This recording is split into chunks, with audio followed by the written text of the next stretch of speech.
Oyunun axırıncı 3 dəqiqəsi mən uduş vəziyyətində idim. Amma yenə də Nakamuranı unutmaq mənim üçün çox emosional. Hamı deyir ki, Nakamuranı unutdu, amma mənə gəlir ki, elə də böyük şey deyil açığı.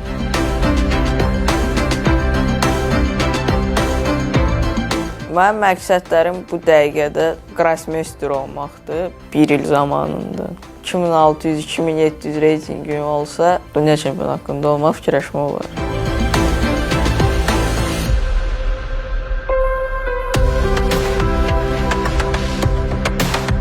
Mən də 13 yaşım var. 6 nömrəli məktəbdə, Tofiq İsmayılovun adlı məktəbində oxuyuram. Ailəm 5 nəfərdən ibarətdir. Anam, atam, bir bacım, bir qardaşım və mən. Ən çox atam dəstək eləyir, amma anam da həmişə yanımdadır. Mənim şahmata 4-5 yaşım olanda atam öyrətmişdi. O vaxtdan maraq yaranmışdı. Atam mən gedişləri öyrədirdi, vəziyyətləri qururdu.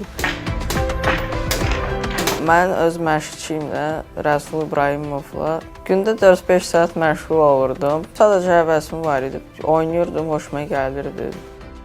7 yaşımda ölkə arasında çempionat oynamışam və oradan 2019-cu ildə Slovakiya 8 yaşa qədər ikinci yer tutub vəsiqə qazandım. Avropa çempionu olmuşdum 2 il əvvəl, 12 yaşa qədər. Dünya üçüncüsü olmuşdum 12 yaşa qədər eyni ildə.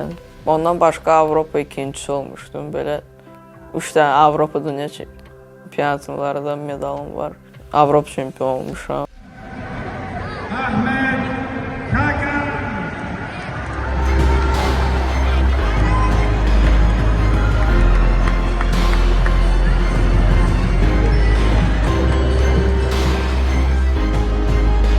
Mən çox ölkədə yarışlarda olmuşam.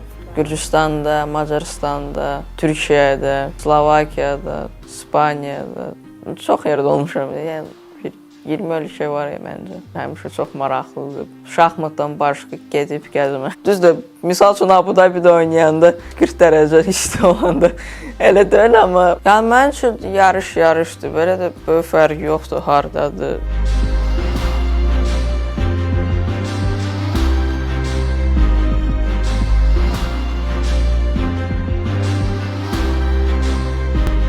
Onlayn oynayanda biraz çox gərgin deyil, çünki mən rəqibimi görənmirəm, rəqibimin emosiyalar buraxa bilmir və onlaynda uduzdun, misal üçün tədəsin başlamaq olar, amma canlıda elə olmaz. He is? Wow, so his opponent, Khagan Ahmad from...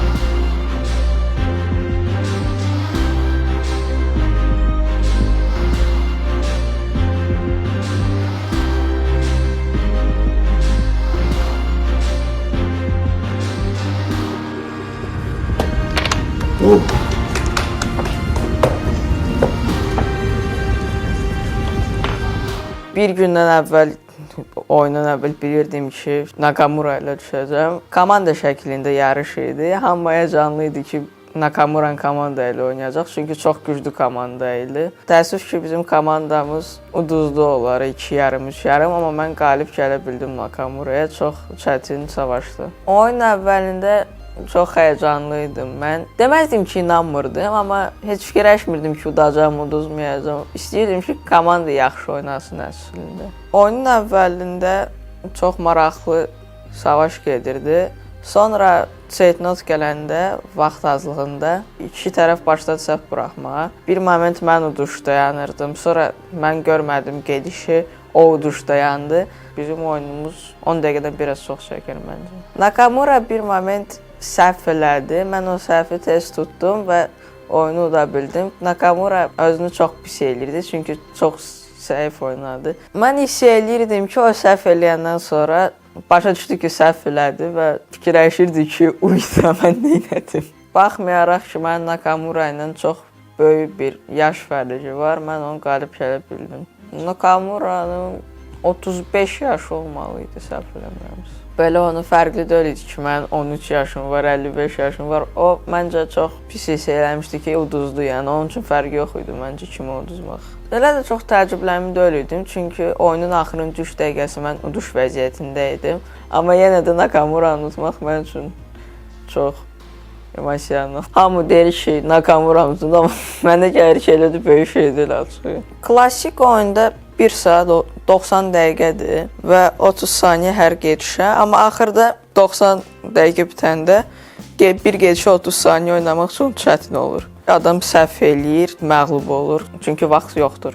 Məğlub olanda yəni bütün şahmatçılar özünü pis eləyir ki, məğlubiyyətdir və kimə uduzdu elə də fərqi yoxdur. Gedişləri sayırıq. Misal üçün bu gediş elədim, rəqib bu gediş elədi, vəziyyət orada nətər olacaq. O biraz çətindir və çox moment olur ki, səhv qərara gəlir adam. Düzgün desə elə şahmat elə budur. Hələlik istəyirəm şahmatla məşğul olmaq. Gələcək inanıram ki, yenə şahmatla məşğul olmaq istəyəcəm, amma yəni nətər olacaq, nə də olacaq. Mənim məqsədlərim bu dəqiqədə Grossmeister olmaqdır 1 il zamanında. Və inanıram ki, mənə o nailiyyət gələ biləcək. Reyting kimi dünyanın 10-luğunda, 20-liyində olmaq istəyirəm.